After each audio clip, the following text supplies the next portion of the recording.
పోలాండ్‌లో day 2 work అనమాట. మనం morning 8:00 start చేసాం డ్యూటీ. ఇక్కడ పంచింగ్ ఇదే ఉంటదనమాట మనది. ఈ కార్డ్ ఎట్టా ఆన్ చేస్తే మనకి స్టార్ట్ అవుతుంది డ్యూటీ. ఇక్కడ వర్క్ చేయాల్సింది మనం. ఇప్పుడు దీన్ని చుట్టూ క్లీన్ చేయాలంట గ్రాస్ అంతానే. దోల తీరిపోద్ది. ఇవి వచ్చేసి గులాబీ పువ్వు చెట్లు అనమాట. చూడండి ఎలా ఉన్నాయి గులాబీ పువ్వులు కాయలు మొత్తం ఎండిపోయి ప్రజెంట్ అవుతాయి. ఈ గ్రాస్ లాగాలన్నమాట. ఇక్కడ ఆల్రెడీ ఓపెన్ చేసాం. చాలా హాట్గా ఉంది. పెడితే ఇప్పటి వరకు ఇంత అయిందనమాట. ప్రజెంట్ అవుతే టైం వచ్చేసి 12 అవుతుంది. బ్రేక్కి వెళ్ళే టైం అనమాట. ఇంకంతే మార్నింగ్స్ అంతా క్లీన్ చేసి ఇద్దరం ఉన్నాం అనమాట.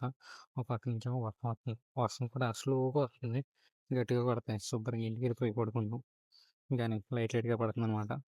మళ్ళీ వచ్చేసి కంటిన్యూ చేయాలి. ఇప్పుడు మనకి 30 minutes బ్రేక్ ఉంది. జస్ట్ ఈ కర్ర ఉందా, ఈ కర్రతో లాగడానికి మనం నిల్చొని మంచిగా టైం పాస్ అయ్యి ఫైనల్ అవుతే మొత్తం కంప్లీట్ అయిందనమాట. ఇది మార్నింగ్ స్టార్ట్ చేసాం 8కి. ఇప్పుడు ఫైనల్లీ ఫినిష్ మొత్తం ఇదంతా తీసేసి బ్యాగ్లో వేసేసాం అనమాట. నిద్రం చేసాము. ఈరోజు వర్క్ ఇదేనమాట. మళ్ళీ రేపు వర్క్ ఏంటనేది రేపు మళ్ళీ చెప్తాడనమాట.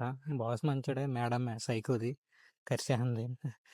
దానికి ఏమో లాంగ్వేజ్ రాదు ఇంగ్లీషు, మనకేమో కాలేజ్ లాంగ్వేజ్ రాదు. అది వచ్చేసి నేను అంటుంది. మీరు ఎక్కువ మాట్లాడదా పని చేస్తున్నారు అంటుంది. సర్లే అని చెప్పేసి ఈరోజు సరే గైస్ మళ్ళీ నెక్స్ట్ వీడియోలో కలుద్దాం.